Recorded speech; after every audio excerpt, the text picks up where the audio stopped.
Dcera Angličanky a maďarského Žida, Popradčanka, bývalá emigrantka v neprítomnosti, bývalá starostka londýnskej mestskej časti Enfieldu, dnes hrdá občianka kráľovského mesta Levoča.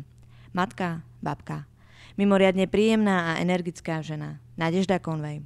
Pani Konvej, máte prekrásny dom. Povedzte mi, prečo Levoča? Dcera Klaudia, jej zbor išiel do Košíc na koncert z katedrále svätej Elžbety a tiež spievali v Levoči.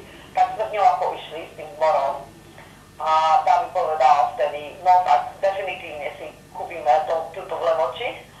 A potom sme sa pozreli na internet a našli sme ako jednu realitku a to bola pani Matejová.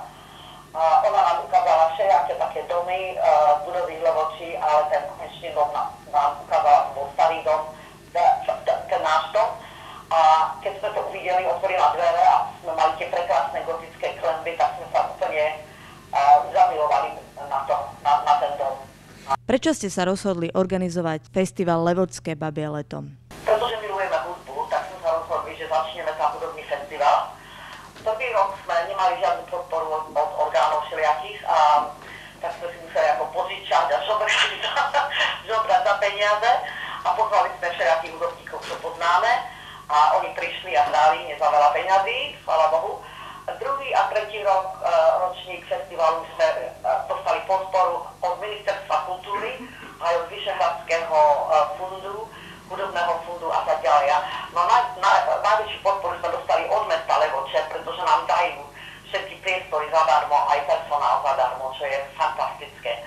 Tak tento festival sa volá Levočské babie leto a koná sa v Levoči normálne koncom septembra, začiatkom októbra. Čo hovoríte na slovenské publikum? Tak s obecenstvom máme malinké problémy, pretože ľudia nie sú tak zvyknutí na mať koncert každý deň. Áno, jeden koncert po druhom koncerte, po treťom koncerte. A na koncert pána Juliana Lloyd-Webbera sme dostali napríklad z Banskej Bystrice študentov z konzervatória, celý autobus prišiel a ľudia prišli tiež do Sabínova z Košíc, pretože on je taký ako svetoznámy. Ale najväčšia časť obecenstva sú tie skupiny zo zahraničia. Organizujete celý festival sami? Máme granty, sme mali granty od Ministerstva kultúry aj od Vyšehradského fondu, hudobného fondu. My vždy sa opýtame, či ak tam máme napríklad umelcov zo zahraničia, my sa vždy opýtame, či veľvyslanectvo na Slovensku nám pomôže s nejakou podporou, s nejakým príspevkom. Napríklad, keď sme mali viedenské klavirné trio, tak Rakúske kultúrne fórum v Bratislave nám dali nejakú podporu pre ten koncert, áno.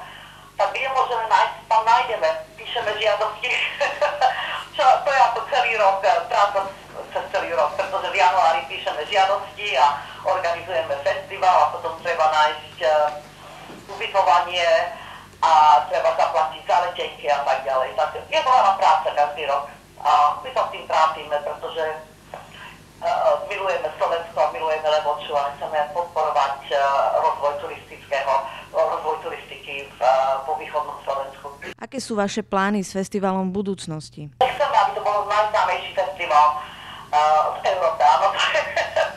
To chceme nakoniec, aby ľudia poznali Levoču ako Salzburg napríklad, a také iné festivály.